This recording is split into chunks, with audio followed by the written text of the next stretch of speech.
The following program presents principles designed to promote good health and is not intended to take the place of personalized professional care. The opinions and ideas expressed are those of the speaker. Viewers are encouraged to draw their own conclusions about the information presented.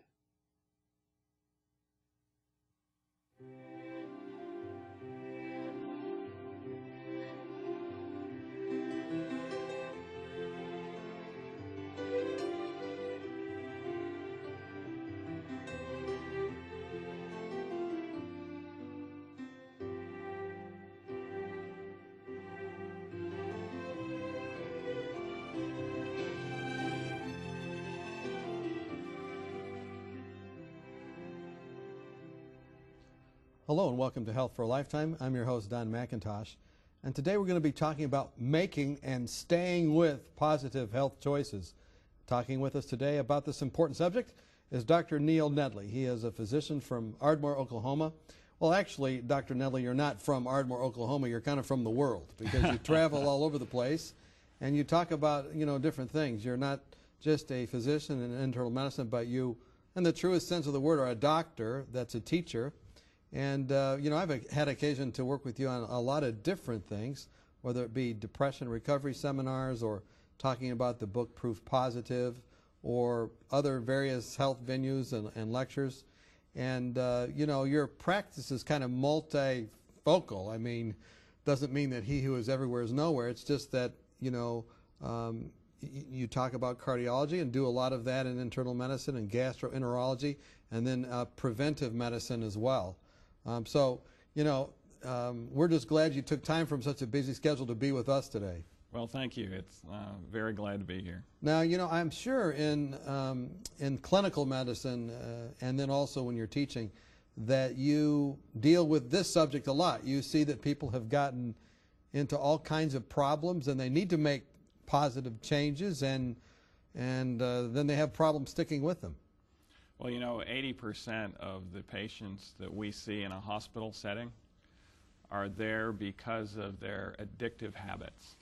If you take habits that they know are harmful to them, and if they're able to overcome those habits, we would have 80% less hospital admissions, at least in the internal medicine ward. So this is just kind of just like everyday life things that they could get a handle on.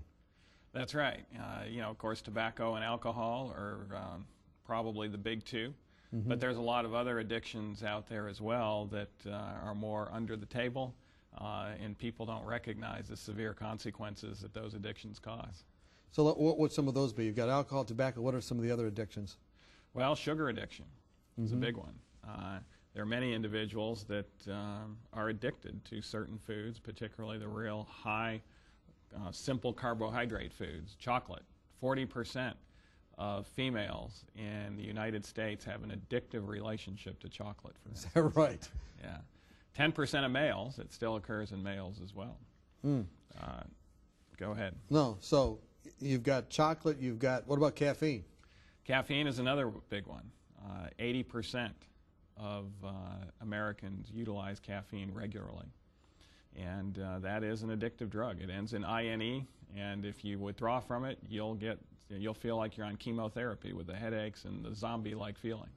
I remember doing that, actually. I was working one summer, and I began to partake of a soft drink that I won't mention on air here, but if I mentioned it, everyone would probably know what it was. Right. And then when I stopped at the end of the summer, I had these terrible headaches for like 5 days, and I realized that was what it was. Yeah.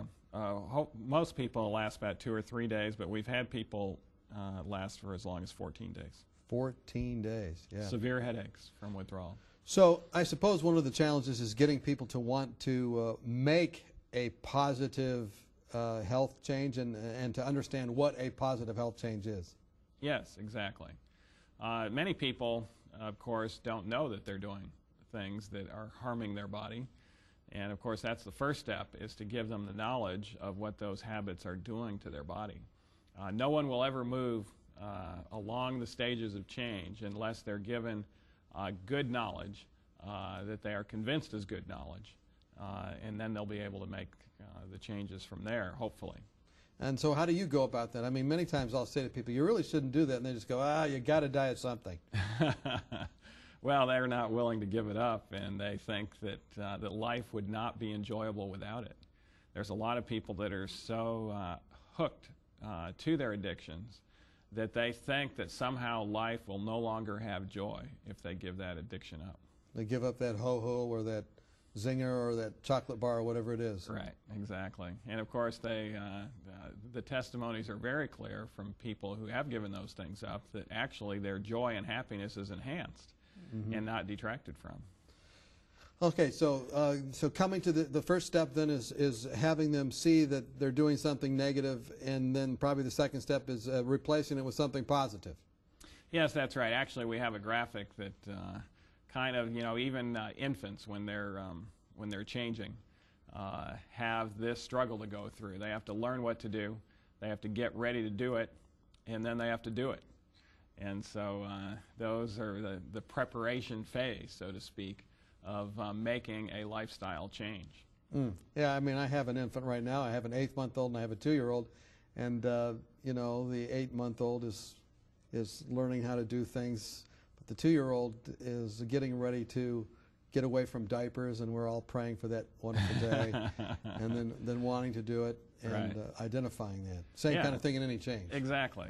They're having to go through those same changes, but fortunately for them, sometimes it's actually easier because of the own barriers we adults put up in making changes ourselves.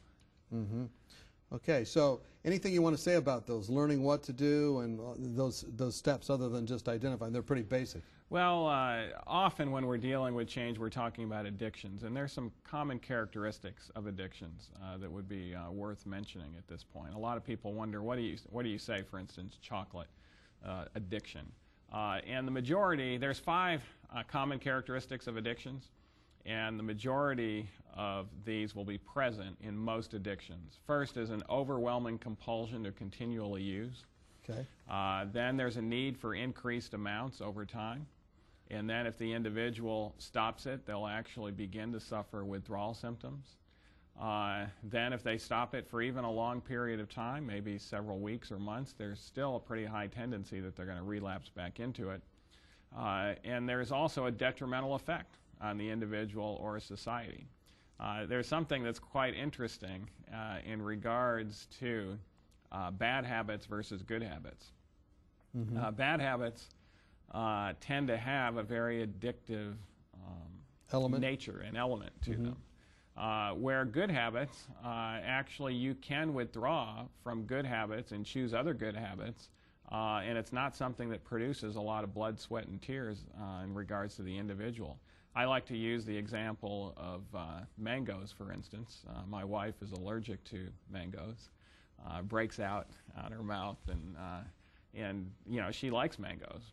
But once we figured out what was happening, and I told her that she shouldn't eat mangoes anymore, she didn't say, "Neil, I don't know how in the world I'm going to enjoy life without them." I mean, are you serious? I'm going to have to give up mangoes? She didn't sweat.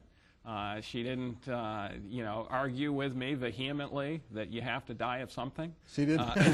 She didn't hide mangoes around the house. Exactly, and of course the Lord's choices are that way. One of God's principles is freedom of choice. In fact, He was so willing for freedom of choice to be there that He was more willing for sin to enter into the world than for freedom to be done away with. And so His choices, we have freedom in that. We can choose. If you're addicted to broccoli, you might be disappointed that you no longer can eat broccoli, but you'll be able to do that very well.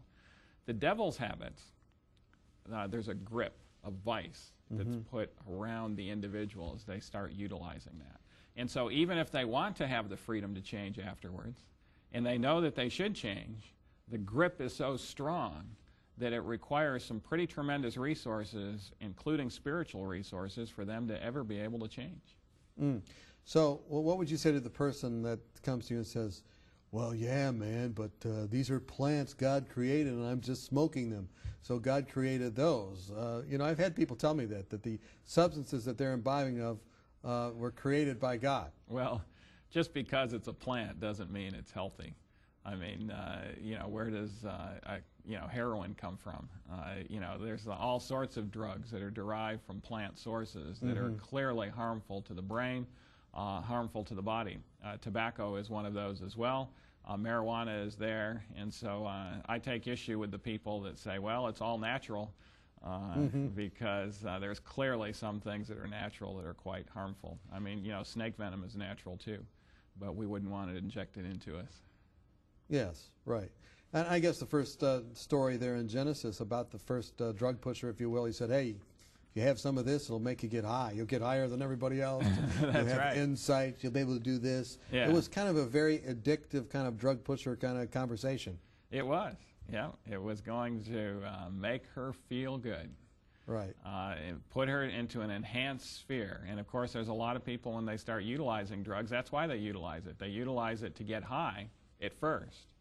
But as the grip starts getting them, then they actually don't use it to get high anymore. They use it to numb their pain, because in between times they have some very low periods of no pleasure, lower than what the human being is supposed to be at.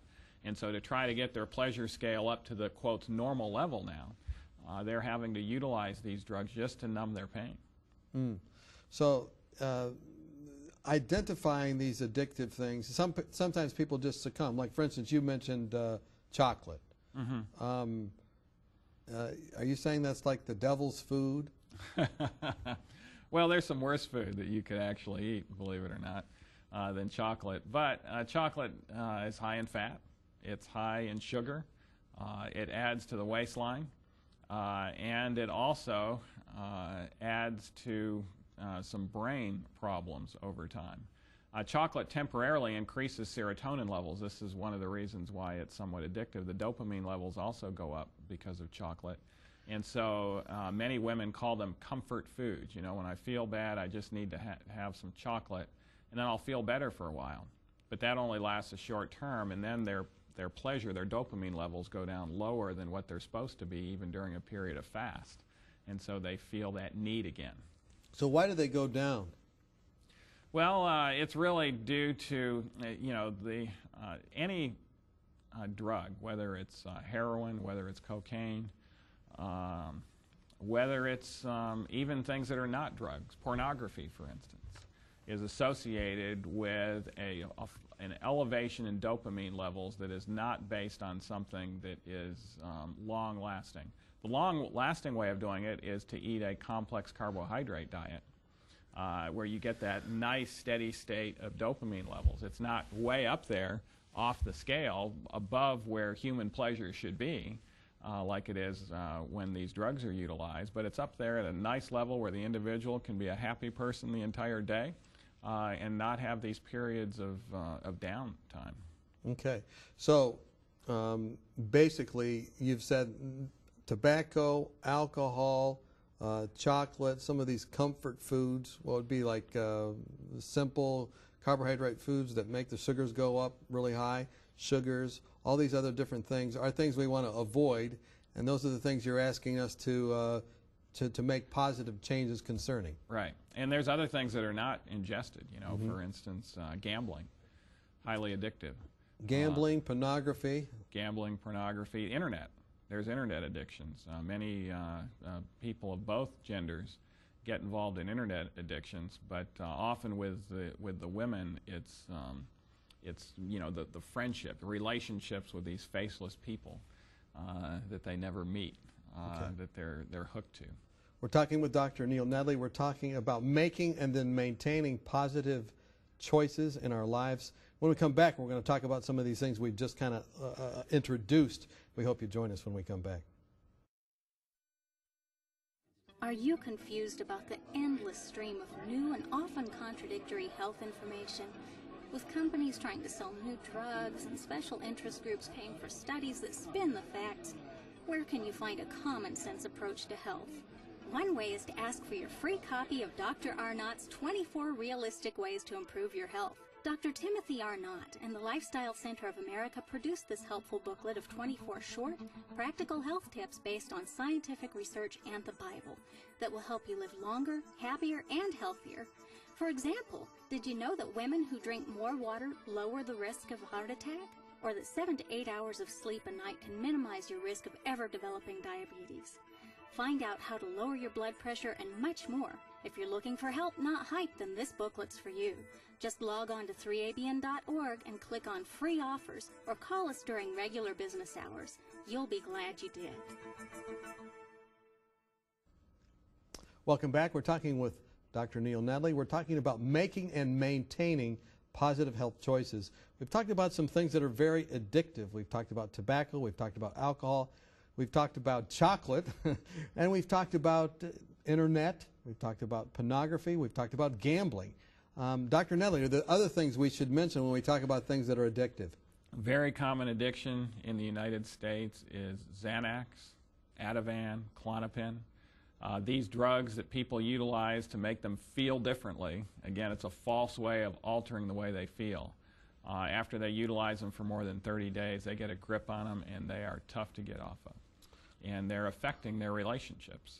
They're affecting a lot of things about them that they don't have a clue that it's affecting them on until they go through the withdrawal process and get off of them. And then their relationships dramatically improve. And all the enemies that they had before are no longer there, etc. The common addiction in the U.S.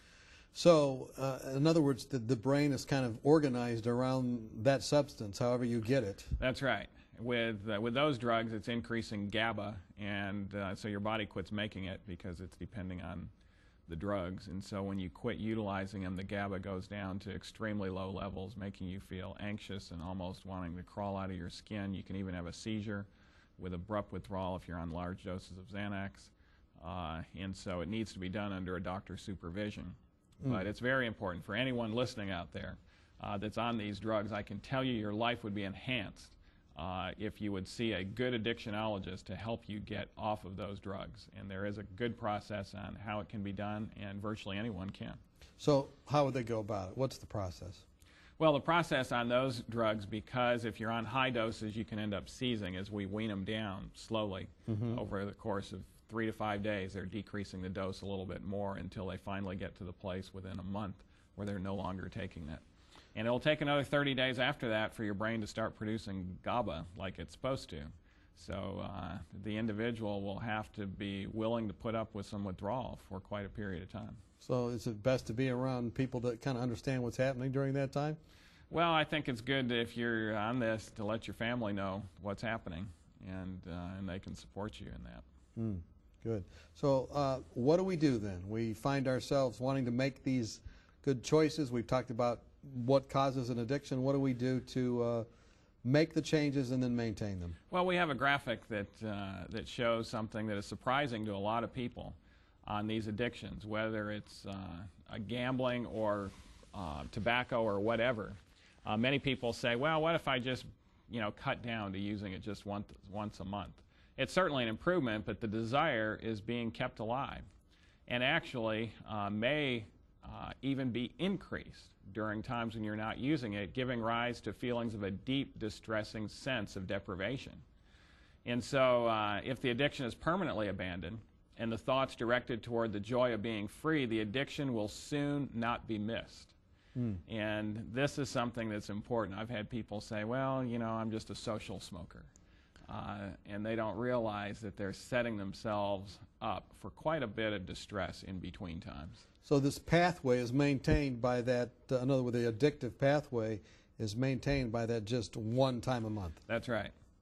And so the solution to anything that's an addictive habit is total abstinence for life. For life. Shut the door completely. That's right. Clean break.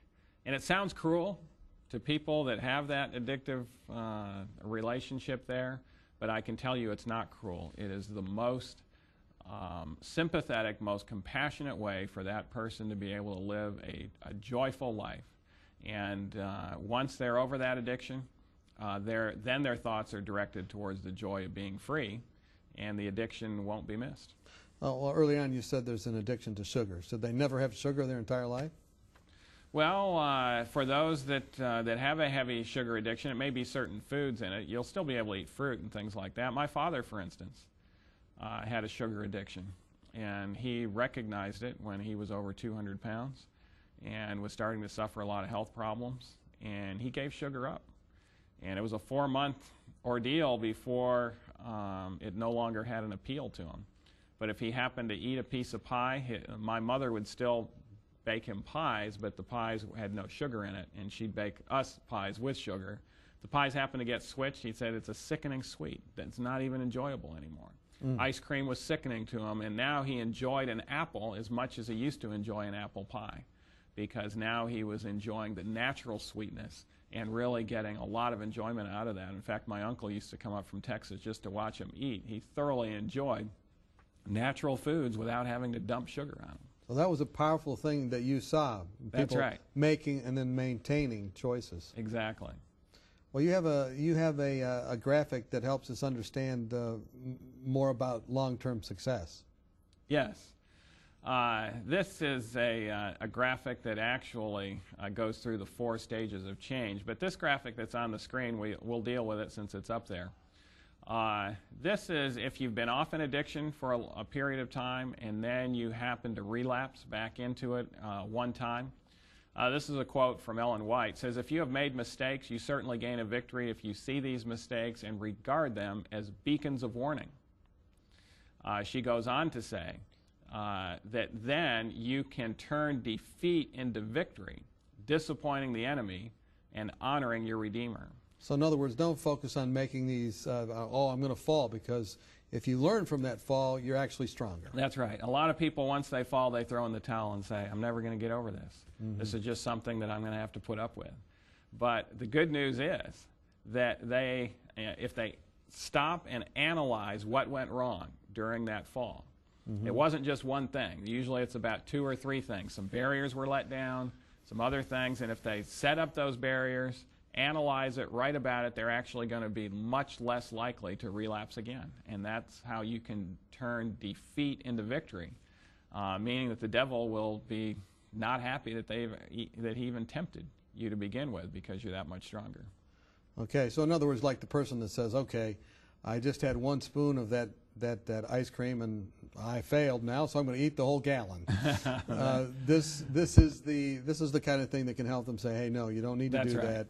That's right. You just need to stop and analyze what went wrong. Okay, so you have a series of phrases here that can help us. Yeah, the 4 stages of change. Okay. The 4 stages of change. Number 1 is consciously incompetent. Okay. And that means, I should say unconsciously incompetent. That means that the person is ignorant. They don't know that what they're doing is wrong and it's harming them. And so they seem to be happy because ignorance is bliss for a while, but eventually it catches up with them and they start having a marked decrease in their quality of life due to their habit. How they move to consciously incompetent is by knowledge. The Bible says, my people are destroyed for lack of knowledge. So it's a very important step, good knowledge, to move them to stage 2. But they still haven't changed. When they institute the change, then they go to consciously competent. And then once they stay in the consciously competent phase, for my father it was 4 months with his sugar addiction, then he became unconsciously competent. In other words, he had no desire for it anymore. He was enjoying his new life much better than he did his old life. And it wasn't something he had to try for anymore. There wasn't any real effort involved in it. So he's actually moved to the place where it's just secondhand nature. Just second nature. When he goes there, he doesn't struggle at the menu over, oh, this versus that. Exactly. Yeah. And, you know, he didn't use the artificial sweeteners either. A lot of people never get over their sugar addiction because they're dumping the artificial sweeteners in. And, of course, that just fosters their desire for the real thing. So with him, it did require some effort. The consciously, in fact, you know, caffeine will be the same way. When you give up caffeine, when you get thirsty, you're going to think of a caffeine drink, and you're going to say, no, not this drink, water. And that process of telling your mind, no, not this, but water, is going to have to be repeated for several weeks until you get to stage 4. But a lot of people give up in stage 3. They think they're going to have to go through stage 3 their entire life. And they won't. It's actually much better. I mean, I think they're going to have to just be, you know, striving to enter the straight gate. That's right. And that striving doesn't last a long time necessarily. I mean, some addictions are powerful enough. It can last months. But it gets easier as those weeks go by. And, you know, the Lord's choices. That's why the Bible says at thy right hand there are pleasures forevermore. I mean, this is a much more happy existence to not have something that you know is harmful, that you're continuing to do, and continuing to recognize that, to no longer having anything that you're habitually doing that you know is harmful to you. Well, let's just take an example. Let's take caffeine, and let's just go through those stages with that. What would you do? Someone comes into your office and you realize they're having palpitations and they're having all these caffeine-induced arrhythmias. Okay. First thing I would give them is knowledge about the fact that caffeine is doing this to them, and tell them the best way is to get off of caffeine. And we would go through the mental exercise that they need to do. You know, they need to quit buying it. They need to have some water around instead. Water is the best beverage. And so when they first go to stage 3, when they get thirsty, they're going to say, no, not caffeine, water. The next time they get thirsty, they're not going to think of water. They're going to think of a caffeine beverage. Nope, not caffeine, water. And so this process will need to be repeated a couple of weeks, maybe. It doesn't take as long for caffeine, maybe a month. And then pretty soon when the individual gets thirsty, the caffeine drink isn't even on the mind. Now the neurons have changed so that water is on the mind, and the individual just habitually goes to water and has no desire for the caffeine anymore. So back to the first stage again. Do you have a sheet or a pamphlet that you give them on caffeine? Or do you just talk about it to them? Well, we do have literature that we can give them as well. Is it true, let me just ask this about caffeine. Is it true that when you actually drink caffeine, it's a diuretic and you lose more fluid than you gain drinking it? That's true. Yeah, it's not a good way to hydrate yourself. So you don't really even get a benefit when you're drinking a drink like that. You're not getting a benefit. Those are the kind of things you cover with them? That's right. And so they see all that, and then... And, you know, studies show that if you're under the influence of caffeine, you're more likely to gossip than when you're not under the influence of caffeine. Okay. That's when you stick to the strict definition of gossip, of sharing private information with someone who's not part of the problem or part of the solution to the problem. Now, these stages, they seem very logical, but, you know, you're a Christian clinician and physician. How do you bring the spiritual element in as we have this last minute here? Well, the spiritual element is involved in all the stages. You know, God is the author of truth. And so he is the source of knowledge. Scientific studies are just expressions of that knowledge. And so God helps to implant the truth there to move to stage 2. And then no one will go to stage 3 unless the Spirit of God is working on their heart, because these addictions are so powerful, human beings can't neuronally do it themselves. They have to be willing, but then they have to rely on God. We've been talking with Dr. Nedley. And really the bottom line is the power of the gospel. It's what we need to make and maintain positive choices. Thanks so much for joining us for Health for a Lifetime. God bless you.